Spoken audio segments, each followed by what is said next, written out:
Police department ఒక MP అయినట్టు నన్ను ఈ రకంగా ప్రవర్తించారంటే ఇంకే ఈ రాష్ట్రంలో శాంతి భద్రతలు ఎక్కడ ఉన్నాయి? ఈ రాష్ట్రంలో అసలు పాలన ఏంటి? బ్రిటిష్ పాలన కన్నా దారుణమైన పాలన.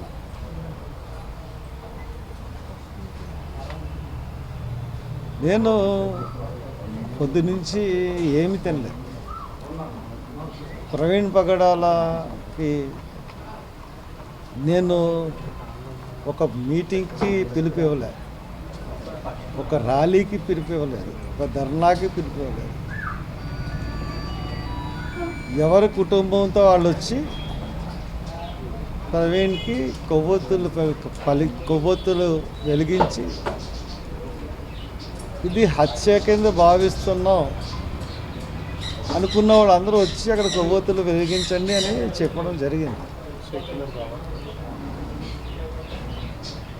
అటువంటిది పొద్దున్న అక్కడికి వెళ్ళి వచ్చిన వాళ్ళకి ఎండగా ఉంటుంది, టెంట్ వేద్దాం, కొంచెం స్టేజ్ కింద చేద్దాం అంటే మార్నింగ్ 7:30కి వెళ్ళాను. అక్కడికి 7:30కి ఒకరిద్దరు కానిస్టేబుల్ ఉన్నారు, కొద్దిగా వెనక్కి వేసుకోండి సార్ అన్నారు. సరే వెనక్కి వేసుకుంటారని చెప్పేసి వచ్చేసారు. తర్వాత డిఎస్పీ వాళ్ళు వచ్చి వాళ్ళెవరు చెప్పడానికి కానీ మొత్తం అన్నీ పట్టుకెళ్ళిపోయారు. సరే పట్టుకెళ్ళిపోయారని చెప్పి డిఎస్పీ గారికి ఫోన్ చేశాను. ఏంటంటే ఇలా పట్టుకెళ్ళిపోయారంటే మీరు అక్కడ చేయడానికి వీల్లేదు. మేము ఏం చేస్తామండి, మేము ధర్నాలు చేస్తామని అనలేదు. సెక్షన్ 30 ఉంది, సెక్షన్ 144 ఉంది. మేము సెక్షన్ 30కి విరుద్ధంగా మేము అక్కడ ఏం ప్రవర్తించట్లేదు. మైక్ ఏం పెట్టం, స్పీచెస్ ఉండవు. ఎవరికి వచ్చి సింగిల్గా వచ్చి వాళ్ళు వెళ్ళిపోతారు, గుబ్బుగొడ్డం ఉండదు. అదే మేము చేయదలుచుకున్నాం అని చెప్తే ఎవరిని రానివ్వను, ఎక్కడికి ఎవరిని చేయనివ్వను అని చెప్పి చాలా పొగరుగా మాట్లాడాడు ఒక యంగ్ డిఎస్పీ. పేరు తెలియదు నాకు. సరే నువ్వు ఎలా చేయనివో చూస్తాను నేను కూడా. జనం ఎందుకు రారో కూడా తెలుసు నాకు, ఎంతమంది ఆఫ్ చేస్తారో ఆఫ్ చేయండి చూద్దామని చెప్పేసి వెళ్ళిపోయాను.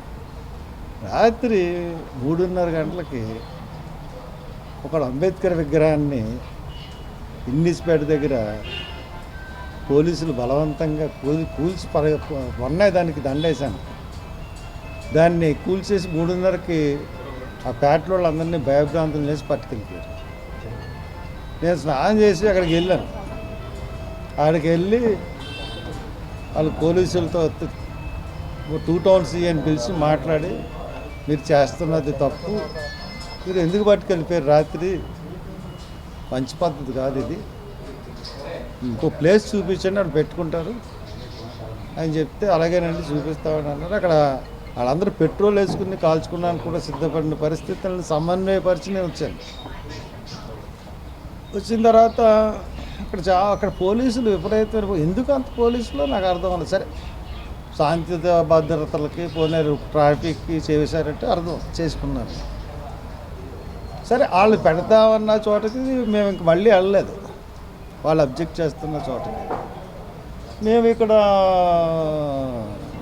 మాకు అక్కడ ప్రకృతి వేదిక ఉంది కదా, అక్కడ పెట్టుకుందాం అని చెప్పేసి అనుకుని లాస్ట్గా ఒకసారి వెళ్దాము, అడుగుదాము, అక్కడ పర్మిషన్ ఇస్తారేమో, ఒక టేబుల్ వేసుకుని కొవ్వొత్తి పెడదామని వెళ్ళాను.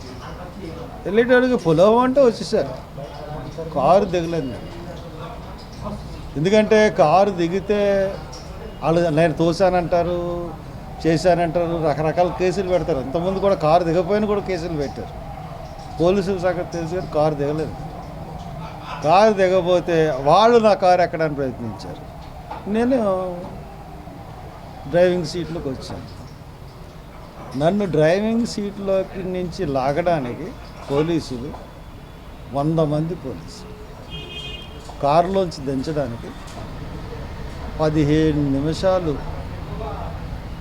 నన్ను ఎంత దారుణంగా హింసించారంటే, ఇష్టానుసారంగా లాగి గీసేసి, అయినా కానీ నన్ను కారులోంచి 15 నిమిషాల వరకు దించలేకపోయారు 50 మంది పోలీసులు, డిఎస్పీలు వెనక నుంచి ఒక ఇద్దరు డిఎస్పీలు తోయడం, ఇటేపు నుంచి కాళ్ళు పెట్టి కాళ్ళు ఇరిచేసి లాగడం, ఒక పశువు కన్నా దారుణంగా లాగారు నన్ను. అయినా వాళ్ళ వల్ల అవ్వలేదు.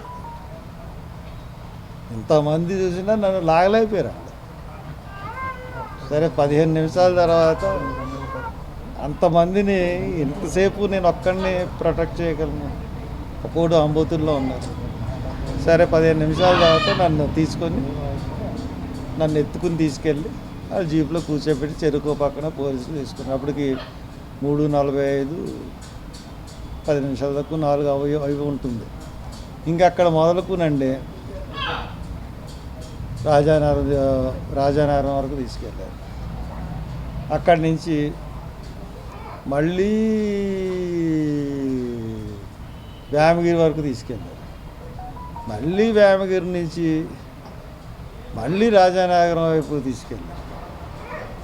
మళ్ళీ లాలా చెరువు వచ్చి మళ్ళీ బొమ్మూరు నుంచి మళ్ళీ తిప్పి మళ్ళీ లోనకు తీసుకెళ్ళి అక్కడ దివాన్ చెరువు ఎదురుగుండా రోడ్డు ఉంటే ఆ రోడ్డు నిర్మానుష్యం, ఎవ్వరు లేరు. అన్నీ చుట్టూ పొదలు. ఏవో అక్కడ ఏంటంటే మన హాస్పిటల్ ఒకటి ఉంది, శ్రీనివాస్ అనుకుంటా, గూడూరు శ్రీనివాస్ గారు హాస్పిటల్ వెనకాల అసలు నివాసాలు కానీ ఏం లేవు. ఒక నిర్మానుష్య ప్రదేశానికి తీసుకెళ్ళి 3 జీపులు అక్కడ దించారు. దించి అక్కడ 2 గంటలు ఉంచారు. అంటే నేను పారిపోతే కాల్చేద్దాం అనుకుంటున్నారా అని ఎటకారాలు కూడా ఆడారు. ఏం చేయమండి, మాకు ఇన్స్ట్రక్షన్స్ అండి.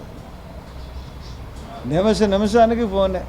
మరి ఎస్పీ గాడు ఐజీ గాడు తెలియదు, కానీ ఎస్పీ గాడేమో ఐజీ గాడేమో తెలియదు, కానీ నిమిషానికి ఇన్స్ట్రక్షన్. మరి డిఎస్పీలో నీ అమ్మ ఇదేమీ సార్, నేను ఇక్కడ ఏమన్నా నేరం చేశానా, ఎవరన్నా అడ్డుకున్నానా, ఏమన్నా చేశానా అంటే నాకు ఒళ్ళు మండి గాడు అంటున్నాను. యథవలు బ్రిటిష్ వీళ్ళ సీఏలో మాట్లాడుకున్నారు. బ్రిటిష్ వాళ్ళ కాలంలో కూడా ఇంత హెరాస్మెంట్ మన స్వాతంత్ర సమరయోధులు అనుభవించి ఉంటారండి అని అనుకుంటారు వాళ్ళు. అంటే ఎంత హెరాస్మెంట్ చూడండి. మళ్ళీ అక్కడి నుంచి మా సన్నీకి ఎలా తెలిసిందో వచ్చేసాడు అక్కడికి. అంటే మీ దగ్గర జీపీఎస్ ఉందా? ఊరి ఏమన్నా నా దగ్గర జీపీఎస్ లేదంటే పాప అది సరదాగా అడిగారులేండి, అది జోక్ అడిగారు. ఎవరు ఇన్ఫర్మేషన్ ఇచ్చారు? వాళ్ళు ఎస్పీకి ఒకళ్ళ మీద ఒకళ్ళు కంప్లైంట్ చేసుకున్నారు. ఎవడో మన మధ్యలో ఒక మోళ్ళు ఉన్నాడండి, వాడి ద్వారా వెళ్ళింది ఇన్ఫర్మేషన్. ఎవడో లొకేషన్ షేర్ చేసి ఎవరు చేశారు ఏంటో తెలియదు. కానీ అండి మీరు సంపాదించగలిగితే ప్రెస్ వాళ్ళు 15 నిమిషాలు నన్ను కారులో దించి వీడియో సంపాదించారు. అంతకన్నా భయంకరమైన మానవ హక్కుల ఉల్లంఘన అనేది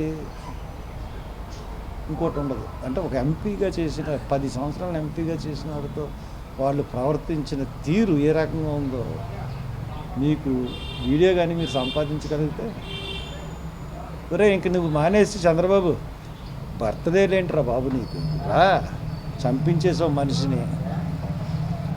సరే ఏదో మాట్లాడాలనుకుంటున్నాడు, బుర్ర ఏం పని చేయట్లేదు.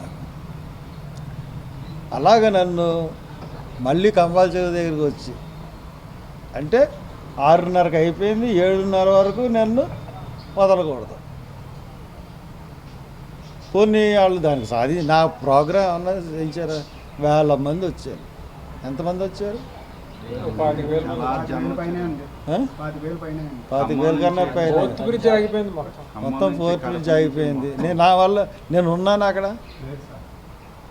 అంటే ఇదంతా నేను ఆపలేదని చెప్పి వాళ్ళే నాకు మీద సాక్ష్యం క్రియేట్ చేసుకున్నారు. Thank you police.